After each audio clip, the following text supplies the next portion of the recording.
The CIA's fake bank that laundered millions. What if I told you that one of the most secretive branches of the US government created a fake bank? Not just a shell company, but a fully operational international financial institution designed to launder millions, fund coups, arm rebels, and carry out covert operations, all without anyone knowing. Hello, my friends.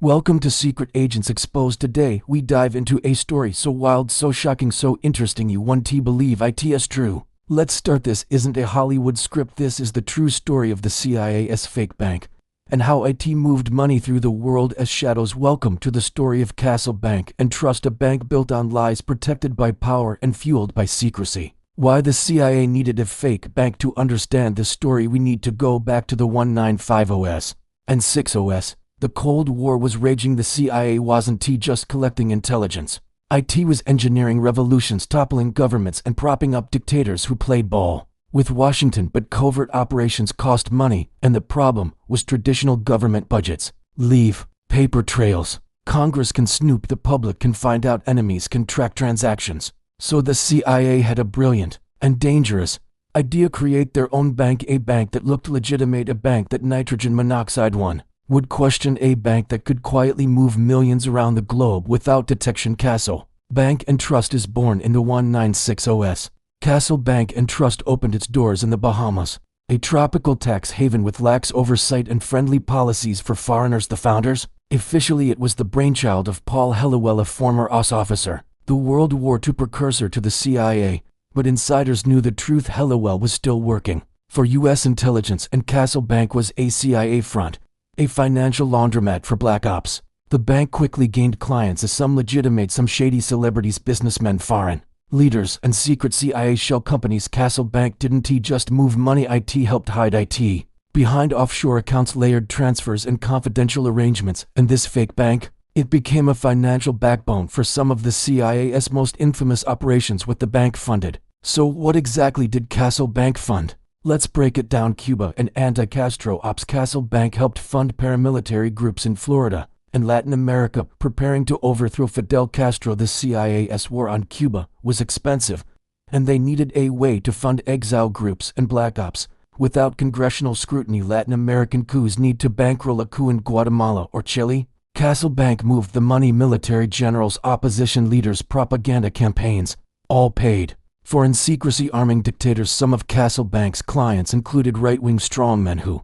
kept U.S. interests protected in exchange for covert financial support. Secret air operations. The CIA's infamous Air America, a covert airline used in Vietnam and Laos, was also tied to Castle's financial network. Everything from weapons to opium to cargo was paid through these secret accounts. In short, Castle Bank was the CIA's global credit card. The IRS gets suspicious, but secrets don't stay buried forever. In the early 1970s, the IRS launched Operation Tradewinds, an investigation into offshore tax havens being used by wealthy Americans to evade taxes. Their target: Castle Bank. They discovered a trove of Americans using Castle accounts to hide income, including celebrities, mobsters, and politicians. The IRS compiled a list, hundreds of names, and prepared to blow the case open. But then something strange happened. The investigation was shut down. Files were buried. Agents were told to back off. Why? Because the CIA stepped in. They claimed that continuing the investigation would expose national security operations.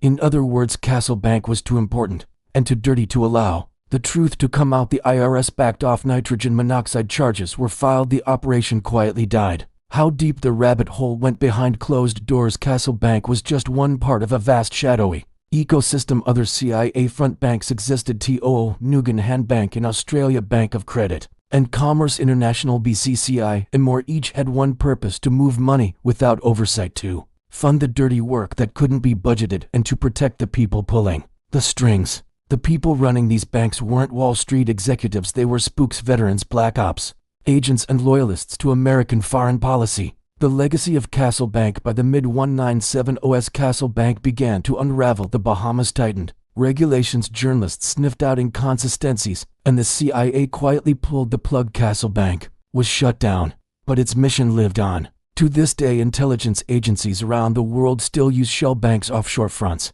and black financial networks to move money. The only difference now? The tools are digital, the secrecy even deeper. Castle Bank was the prototype, the blueprint for Modern shadow banking in the intelligence world, so the next time you hear about a tiny offshore bank or a mysterious account with nitrogen monoxide owner, ask yourself, is it just shady accounting? Or is IT something far more dangerous? The CIA's fake bank was real, it laundered millions, and IT rewrote the rules of espionage. Thanks for watching. Subscribe for more true spy stories, secret ops, and untold intelligence missions every week. See you in the next video with unique story.